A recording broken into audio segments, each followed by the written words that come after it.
When it's playoff time, execution is everything. Every yard counts, every play matters, and that's exactly how Louis Wickett with Key Mortgage Group approaches every home loan.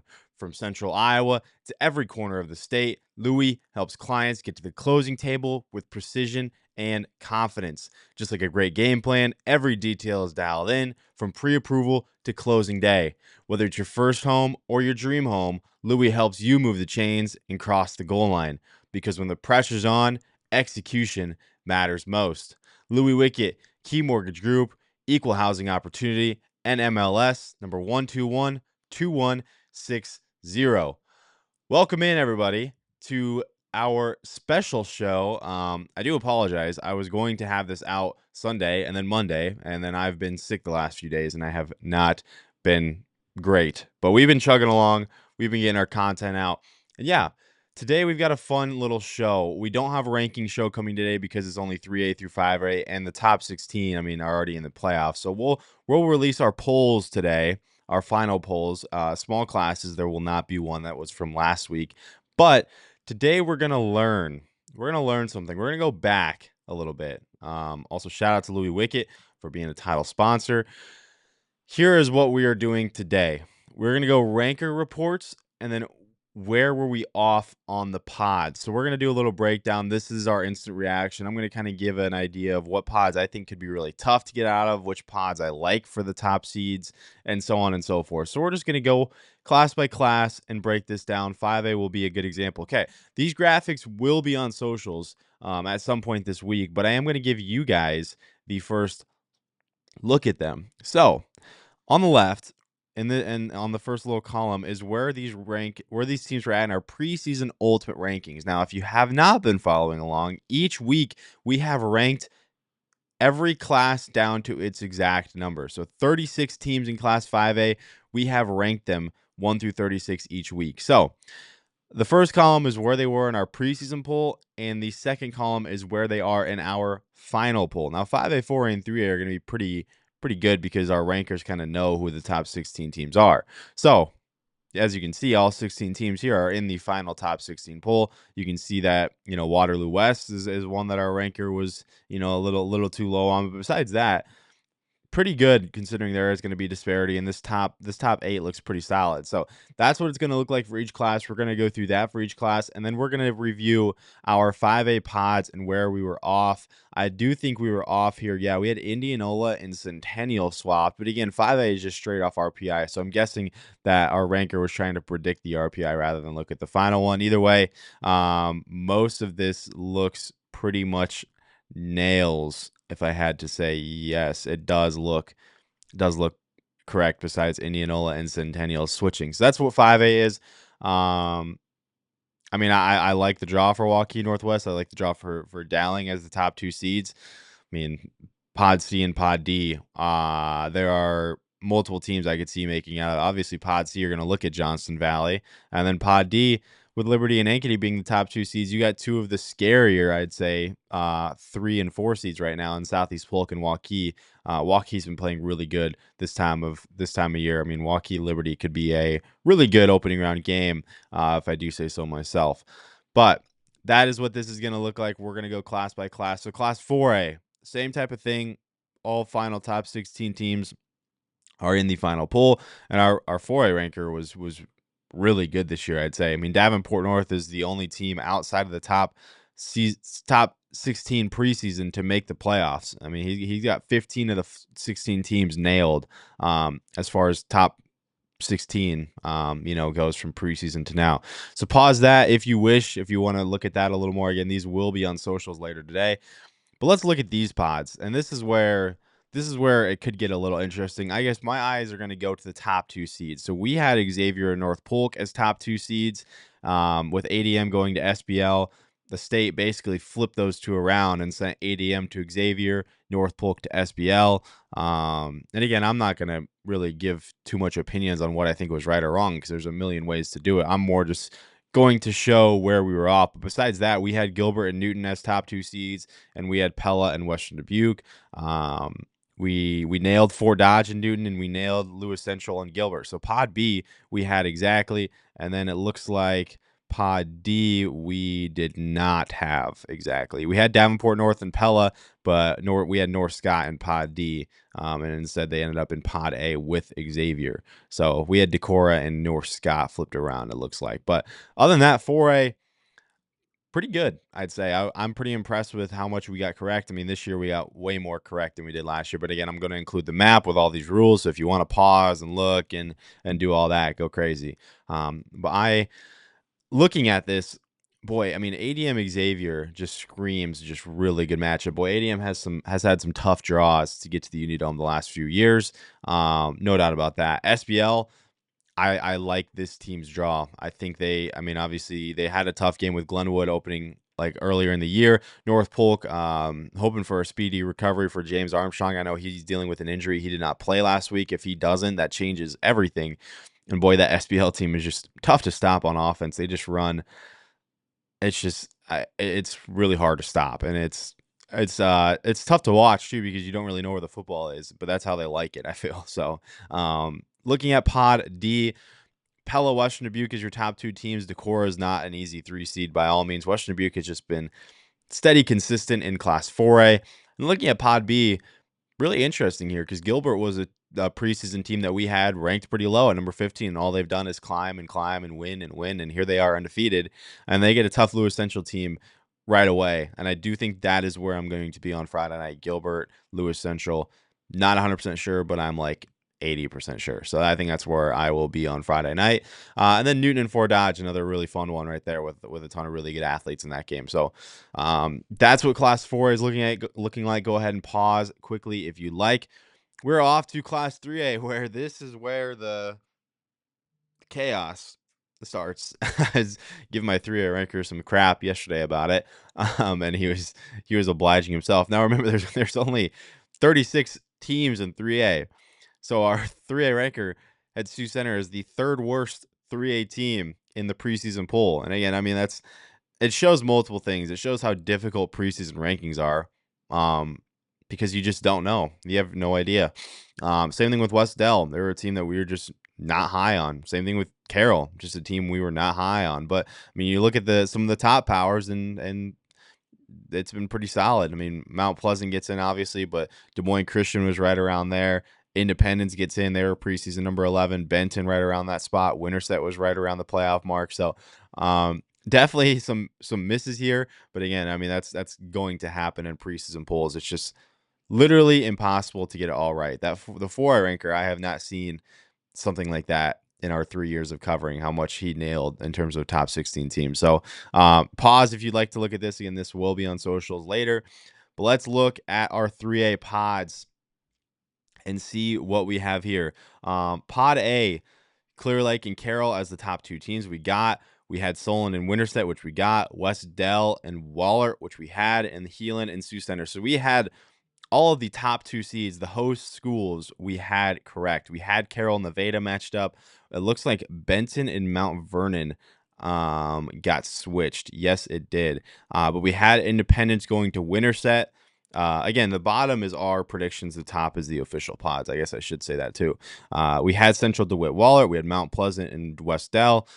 We had Atlantic and Des Moines Christian switch, which we should have known. Atlantic should have been the 4 seed there. So didn't have that. But 3A, our pod predictions, pretty money. I mean, this is about as close as you're going to get in terms of getting everything correct. We had all the top 2 seeds correct, and a majority of these home away matchups, opening round matchups, we did have correct. So I know our 3A ranker was getting some crap on the stream because they didn't like Carroll going to Clear Lake spot and whatnot, but that's how it ended up drawn. And yeah, so that was a ton of fun. I appreciate everyone for tuning in there. Looking at this though, I guess looking at this a little more in depth, Clear Lake Mount Vernon could be really interesting. I know Mount Vernon has taken some losses, but they're still a team that can really sling it, and Haverbeck is going to give some problems here. Clear Lake has been the most dominant team. I know they're number 2 in our poll. Clear Lake has been the most dominant team in Class 3A this year as far as significant wins go. That's not taking anything away from Solon. Just given the quality wins that Clear Lake has put on their schedule and dominated in, it is very, very impressive. That's a tough draw for Carroll as a 2 seed, no doubt about that. And Nevada is not going to be an easy one to get through in the first place. West Dell and Waller, I think that that bodes some interesting stuff before Waller has to go through Central DeWitt against Hudson Krukow, Gregoire, Meadows, and company. Those guys are going to pose a threat wherever they go on the road. It's not going to be an easy one, but Waller has been really, really consistent this year. And Westell, again, a team we just didn't preseason expect to be here, and here you are hosting a pod with the road to the Dome going through your place. So looking at Pod B, some interesting teams here. Again, Winterset kind of comes out on top in a pod that maybe we didn't think they were going to come out on top of. Solon gets Benton right away. That's always a really competitive game too. And then Indy with Christopher Meyer, you just never know what kind of threat he can pose on a given day. I mean, he can go for 400 all-purpose yards on any Friday night pretty easily. And then looking at Pod D, I do think this is a little more top-seeded stacked. I like Heelan's draw. I like Sioux Center's draw. Both those teams have been really good in a really good district. And then if that matchup ends up happening again, that would be a rematch from their district, which Heelan won. It wasn't like a crazy blow up. But Heelan, I think, did control that game. It was like 21-7 or something. So that Heelan defense has been just really tough to score on this year. But Sioux Center, obviously, already getting a look at it, could be interesting if that matchup ends up realigning there. Moving on to Class 2A. Again, pause it if you'd like, Class 3A fans. But we're off to 2A, where 2A has just been chaos. These top 7-10 teams-ish have been pretty nailed all throughout the year. But then you get to this bottom, and you got walk-on. I guess I should say, I think there's 48 teams, I think, in 2A and 1A. I think it's 48. Don't quote me on that. It's somewhere around there. But walk-on just near the bottom, going on a crazy run. Unity Christian in the 30s, and then Pella Christian also in the preseason number 30. So we've had some teams show up and get hot late. And even right now, even our current rankings, again, these ultimate rankings were final last week. So this is where we had teams last week. So Pella Christian was number 32 in our preseason, in our current ultimate rankings in our final poll. And here they are pulling an upset, and they're in the playoffs. And we've got, looks like 5 teams outside of the current top 20 pulling an upset and getting into the round of 16. So that's pretty cool. And I tell you what, I was giving our 2A ranker some crap, but even when I looked at it, 2A has just been chaos from like 10 down. I mean, it's just been dominoes in and out. Teams are flipping in and out. I think Wilton's getting hot at the right time, though. They probably could be a little higher, and they probably could have been our top 16 a little sooner. But nevertheless, got some chaos and got some Cinderellas for sure in Class 2A. So let's look at where we missed on Class 2A. First off, where we didn't miss was Pod A. We had that exactly correct. We said that on stream. We felt very confident with Pod A and how that looked. And then we knew Pod B through D could go either way, and it did. We had PCM and Albernet. The state went PCM West Branch. And Pod C, we had Mid Prairie West Branch, and instead they get Roland Story. And then Pod D, we had Osage Roland Story, and they go Osage Albernet. So, not correct. This one we were not really close. We did have Wilton and West Branch and Pella Christian versus the Pod C host, correct? I guess we had those 2 lower seeds paired. And then Van Meter, we did have going to Roland Story. We just had them in a different pod. So those matchups we got right, and we I guess we tried to avoid the Hampton Newmont Cal Osage rematch. The state obviously did not go for that. But you can see on the bottom is where we predicted, and the top is the final poll that came out. Kemper, obviously, I think got a pretty well-deserved pod that they should like. I mean, they're likely going to play 2 teams in a row that they beat if Cherokee ends up beating Unity Christian. So as a Kemper Catholic fan, I would like that. I think that's what I'd rather prefer than facing unknown. But again, each team is going to have their own preference. Pod B, boy, I think Wilton could just mess up this pod pretty quickly. I think Wilton is way better than we think, and I think Wilton's playing really good at this time of year. They're just coming off a throbbing of Dyke New Hartford, who I think is a really good team. Wilton gets West Branch, who survived a scare with Denver, and I know PCM's really tough, and I saw PCM in person.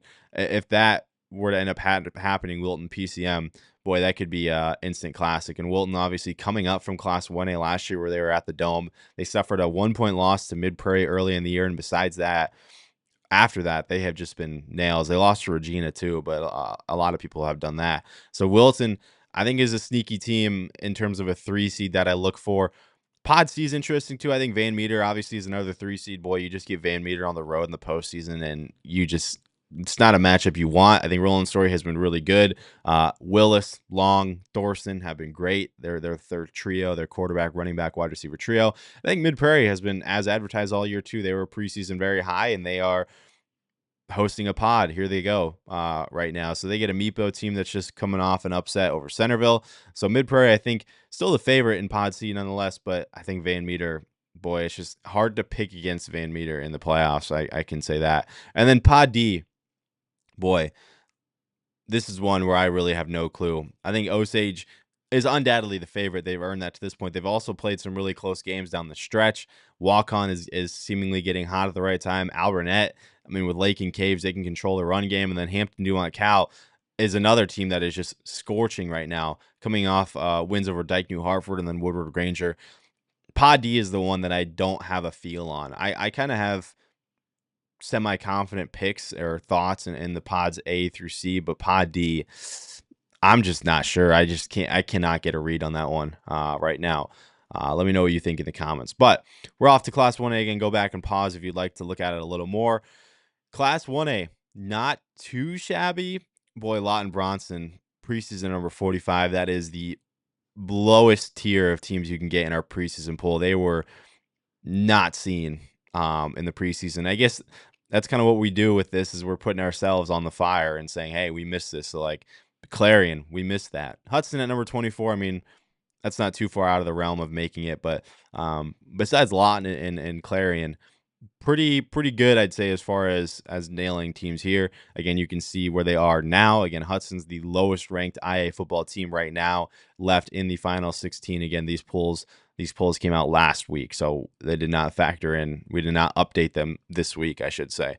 So I'd say pretty good from our Class 1A ranker. This top since Pleasantville, under Pleasantville, or Pleasantville and above, has just been pretty much nail them in every single week. That is a top 7 team, whatever you want to call it. Hinton has been pretty consistent up there too. But that's where we're looking for Class 1A. Let's see where we were off here. And we were off again. Another one where just one of these 1-2 matchups gets flipped and everything turns on its head. We had Trainer going to West Lyon. The state sends Trainer to South Hardin. We had Grundy Center and Hudson. Instead, Beckman Catholic gets sent to Grundy Center. Again, we had Beckman Catholic going to Regina in our pod on the bottom. And then West Marshall, we had going to South Hardin, and the state sends them up to West Lyon. So pretty much nothing right here. We did have West Lyon and Lawton Bronson matching up in the first round. I guess we can get that. We did not get pretty much any other matchup right as I'm looking at this. I guess we did have Cascade and Regina matching up. And then besides that, nothing. Actually, nothing. Those are the only 2 things we got correct as far as matchups go.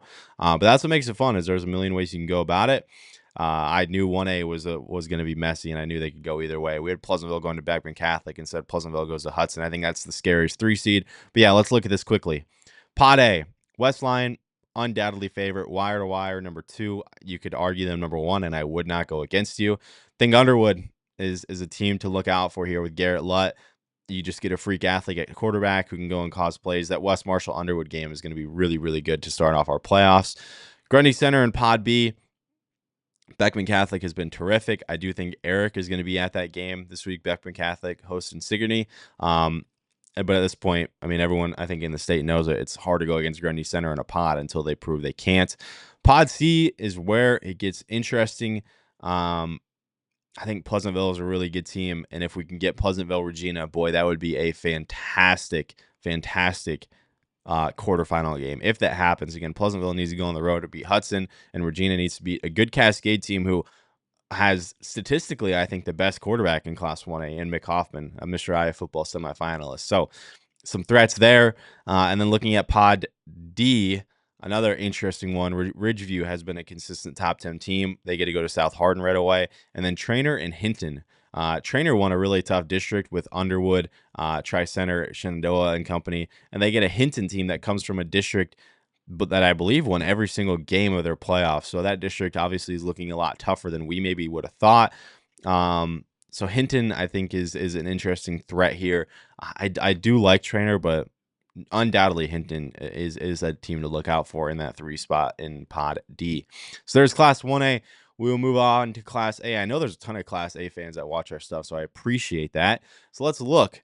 Where were we right and where were we wrong? Obviously preseason we were not correct on BGM. We were nowhere near. I know them coming up from 8-man was a tough thing for our ranker to handle. Just didn't know how they were going to adjust. They've obviously adjusted well. West Fork, the only other team outside of the top 21 that has made our final 16 in the preseason. West Fork, they've played really well and they've been really consistent throughout the year. But as terms you look at last week's rankings, nothing too crazy. We have 2 number 18s in there, and that cannot happen. I'm guessing Galen's number 19. That's just a typo on my end. So that's where we're at. Again, pause this if you like. Same story here. Top 5-ish have been pretty consistent. No West Hancock, though. They did get upset last week. That is why you will not see a number 1 here in Class A. So let's see where we were off.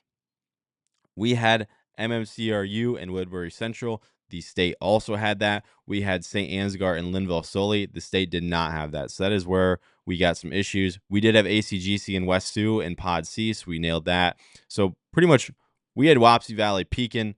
Instead, the state gives Wapsie Valley, Linville Sully, and has Pekin go up to St. Ansgar. Looking at the secondary matchups, the opening round matchups, we had Galen Catholic going to MMCRU, which we got. And besides that, I don't see. We had Northland Pekin just in a different pod, so I guess you could kind of call that correctly. And we had Maquoketa Valley going to Wapsie Valley. So that is where that lines up. I know there was some complaints with Pod D being 2 district rematches, but Maquoketa Valley was a low seed. So I don't see the huge issue with that there, and there's nothing that they had to avoid district rematches and whatnot. So I know there was some issue there with that they could have just flipped those around. But then again, I don't quite see that the same way. But nonetheless, Wapsie Valley, Linville Sully hosting in their pod. So let's get into what I kind of see here. First off, MMCRU has been the most dominant team in Pod A. But let me tell you, and if you've been watching our ranking show, you're going to know this.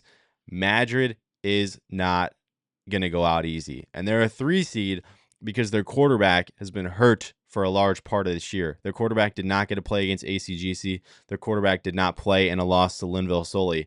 And with him, I haven't looked. I know they lost to Woodward Granger in week 1 with Logan Velke at quarterback. But if you look at their offensive production with and without Logan Velke, it is going to be night and day. So that is a scary team. And even they have to go through Woodbury Central first, who I think is a really good team in their self with their score. That Woodbury Central Madrid matchup is going to be really fun. I just think people have written off Madrid too soon, and there's just no reason to do that quite yet, for sure. Pod B, interesting here. North Lynn going to Pekin. North Lynn was a steady top 5 team for most of the year until they lost to Wapsie Valley. Could be interesting there. And St. Ansgar, boy, the most dominant team in Class A, I'd say, is St. Ansgar in terms of the way they run the football. Corbin Michaels' numbers are just insane at this point.